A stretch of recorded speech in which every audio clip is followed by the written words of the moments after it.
Hello. I know it has been quite some time since I posted anything on YouTube, but the majority of the reason behind my absence has been my partner, and she's been very sick. She has something called Graves' disease, and she's just coming out of the irradiated iodine treatment. And, I've had to be her caretaker.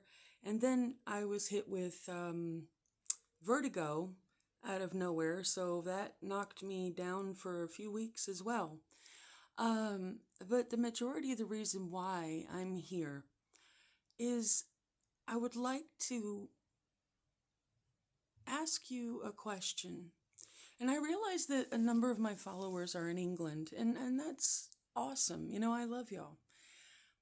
But the question I'm posing to you and to anybody who happens to be listening from America, I want you to think about some things and certain things that I've learned.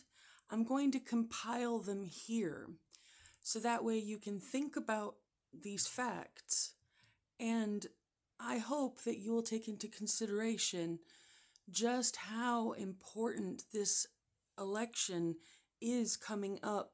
If you have the ability to vote in it, please vote blue, okay? Because the fact is if we were to elect Donald Trump one more time, it's the worst decision that we could make. One of the things that I learned about Trump at a very young age is that he is a wicked man. He's criminal in his business doings and the way he treats other people. He treats a person as a means to an end. Is that person somebody that he can profit from? Then they have a purpose. Is that somebody that he can use as a scapegoat? Then they serve a purpose. Anything to keep himself looking as, squeaky clean as possible. I know. And allow him to continue his crimes. And the irony that I find with him is that he has committed so many crimes and he has so many character faults. But there was something that I learned from his nephew. It was his brother's son, and his brother, Trump's brother, left the family to go pursue becoming a pilot, and he didn't join in on the family business. And because of that, the father, who himself was quite monstrous, turned to Donald to carry on the family. And he had no concept of affection or compassion or anything like that. It was just non-existent in that family. But the brother went on to have a son, and that son has a son of his own. And that one is nonverbal autistic. And he loves his child. You can tell he loves that boy, He does. And so, according to him, he went to Washington to go visit his uncle. And his uncle, Donald Trump, the president at that time, and asked him if he would please put more funding into people with disabilities and also to help him with his son. And apparently, in front of the cameras and where people could see, Trump had agreed to add additional funding. Everything seemed fine. Once people left the room, he called his nephew back into the room, and his words, now this is not verbatim, please don't quote me verbatim, but it went along the line of, they're very expensive, they cost a lot of money, and you should just let them, unalive. People with disabilities, to him, are people that should no longer be breathing air. Yeah. He calls disabled veterans that served in the U.S. military, suckers and losers. He got out of serving in the military himself because he says he has bone spurs. I have a bone spur on my knee, and it's not going to stop me if I was asked to go serve. I live in England now, but if I was asked to go serve for England, I'm going to go. If I was asked to go serve America, I would go. That's the kind of person I am. But I need you, any of you, all of you, to really understand how important this is. We can't let him be president again. We can't. He is despicable in every possible way. And the way he treats women alone are just, he has no honor inside of him that I can see, period. There was a 80-year-old lady in Scotland, I believe, who had a small place of her own, a little piece of land, and it was right next to Donald Trump's golf course.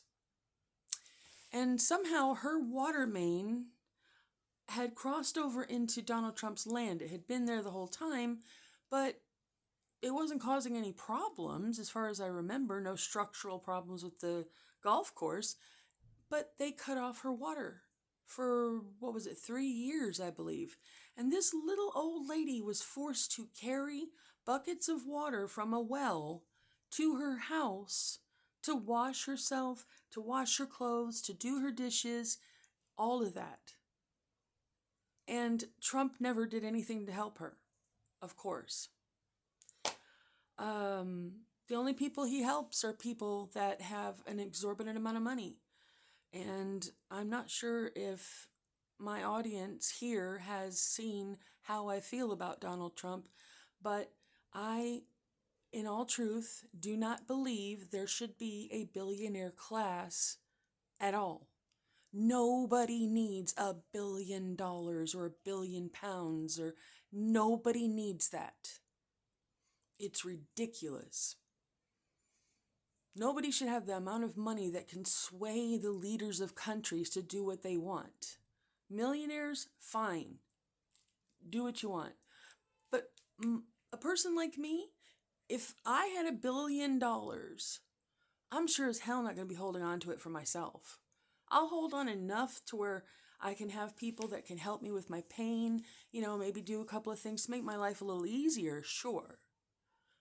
But I couldn't hold on to all that wealth and look people in the eye that I know are suffering.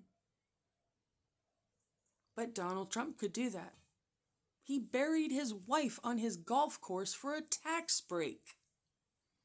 Which, by the way, that grave site is overrun, of course, because he doesn't care about anybody but himself.